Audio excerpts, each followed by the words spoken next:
உண்மை புரிய வேண்டும். இது என்னுடைய இதய சுத்தியமான தெய்வ சக்தி, தெய்வ சாட்சியாக நான் சொல்லுகிற அத்தனையும் உண்மை. இது உண்மை தவிர வேறொன்றும் இல்லை. ஆகவே கட்சி ஒற்றுமையாக இருப்பதற்கு யாருமே தடையாக இல்லை.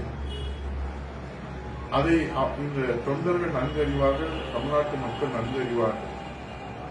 பிரச்சனை உங்களுக்கு அதிகாரம் வேண்டும் என்பதுதான் பிரச்சனையினுடைய ஆரம்பமும் சரி, மையமும் சரி, இப்போது நடைபெறுகிற இந்த விவகாரமும் சரி.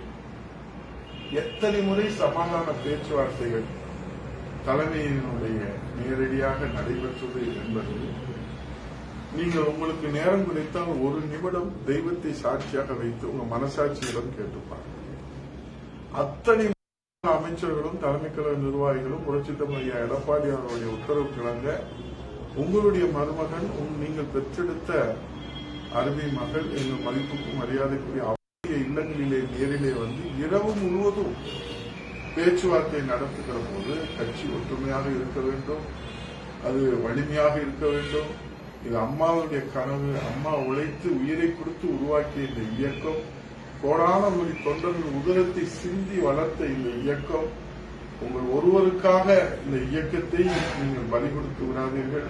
உங்கள் ஒருவருக்காக, உங்கள் ஒருவரின் அதிகாரத்திற்காக இந்த இயக்கத்தை நீங்கள் பிரித்து விடாதீர்கள் என்று எத்தனை முறை, எத்தனை மூத்த தலைமை கழக நிர்வாகிகள், முன்னாள் அமைச்சர்கள் அத்தனை பேர்களும் இது ஆண்டவன் சாட்சியாக சத்தியம். இதுவே பொய் இருக்குமானால் அவரை மறுத்து சொல்லுங்கள். நான் இன்னும் ஆர்வத்தோடு சொல்லுகிறேன்.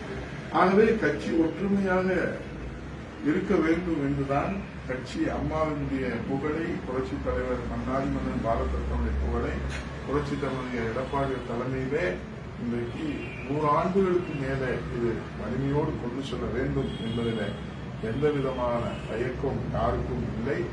அதை மாற்று சிந்தனையும் யாருக்கும் இல்லை. ஆகவே ஒற்றுமைக்காக ஏதோ தடையாக இருப்பதை போன்ற ஒரு தோற்றத்தை நீங்கள் ஏற்படுத்தி இன்னும் அப்பாவி தொண்டர்களை நீங்கள் ஏமாற்ற வேண்டாம். இத்தனை சோதனைகளை தவிர வேறு யாருக்கும் இந்த சோதனைகள் எல்லாம் நீங்கள் ஏற்படுத்தியதான். அண்ணாதிராவிட முன்னேற்ற கழகத்திற்கு இப்போது ஏற்பட்டிருக்கிற சோதனைகள் எல்லாம் நீங்கள் ஒரு நிமிடம் மனசாட்சியோடு, தெய்வ சாட்சியோடு சிந்தித்து பாருங்கள். நீங்கள் ஏற்படுத்தியதானே தவிர. பதவி ஆசையால் பாஜக கூட்டணியில் பலாப்பழ சின்னத்தில் போட்டியிட்டதாக ஆர்பி உதயகுமார் தற்போது குற்றம் சாட்டியிருக்கிறார். அண்மை தகவலாக நாம் பார்த்துக் கொண்டிருக்கிறோம். அதிமுகவினுடைய ஒற்றுமைக்கு எந்த தடையும் இல்லை எனவும் அவர் திட்டவட்டமாக தெரிவித்திருக்கிறார். இதுபோன்ற ஒரு மாய பிம்பத்தை ஓபிஎஸ் ஏற்படுத்தி கொண்டிருப்பதாகவும் அவர் ஒரு குற்றச்சாட்டை முன்வைத்து ஒரு வீடியோ ஒன்றை வெளியிட்டிருக்கிறார். ஜெயலலிதா நற்சான்று கொடுத்ததாக தனக்கு தானே தம்பட்டம் அடித்துக் கொள்வதாகவும் அவர் விமர்சனம் செய்திருக்கிறார். அண்மை தகவலாக நாம் பார்த்துக் கொண்டிருக்கிறோம்.